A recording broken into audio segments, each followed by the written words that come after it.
மக்களே, நம்மளோட இந்து அறநிலையத்துறை அமைச்சர் ரமேஷ் இருக்கார் இல்லையா? அவர் வந்து பார்த்தீங்க அப்படின்னா, இந்து அறநிலையத்துறை அமைச்சரா இருக்கிறதுனால, அவர் வந்து நெறைய கோவில்ல போயிட்டு என்ன நடக்குது, என்ன நடக்குது, சரியா எல்லாமே நடக்குதா அப்படின்னு வந்து ஆய்வு பண்ணிட்டு இருக்கிற டைம்ல வந்து பார்த்தீங்க அப்படின்னா, இந்த பக்கம் வந்து பார்த்தீங்கன்னா, திருச்சியில அவர் ஸ்ரீரங்கம் தொகுதியில அவரை காணவில்லை அப்படின்னு எதிர்க்கட்சிக்காரவங்க கிளப்பி விட்டாங்க.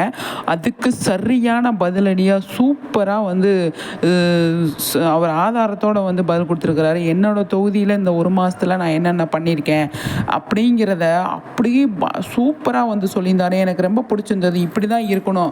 அமைச்சர் இருந்தாலும் சரி, எம்எல்ஏவா இருந்தாலும் சரி, யாரா இருந்தாலும் ஆதாரத்தோட வந்து பேசினா எதிர்ல நம்மள கேள்வி கேட்குறவங்க வந்து அடுத்து கேள்வியே கேட்க மாட்டாங்க அப்படிங்கிறது தான் என்னை பொறுத்த வரைக்கும். நம்ம கரெக்டாக நடந்துக்கிட்டோம், கரெக்டாக நம்ம வேலை பண்ணிகிட்டு இருக்கோம் அப்படின்னா, நம்ம எந்த ஒரு தயக்கமும் இல்லாமல் ஆதாரத்தோடு நம்ம வந்து எந்த ஒரு விஷயத்தையும் பண்ணலாம் அப்படிங்கிறதுக்கு டிவிகே ரமேஷ் மினிஸ்டர் ஒரு உதாரணங்க. சரியான பதிலடி கொடுத்துருக்காரு எதிர்க்கட்சிக்கு.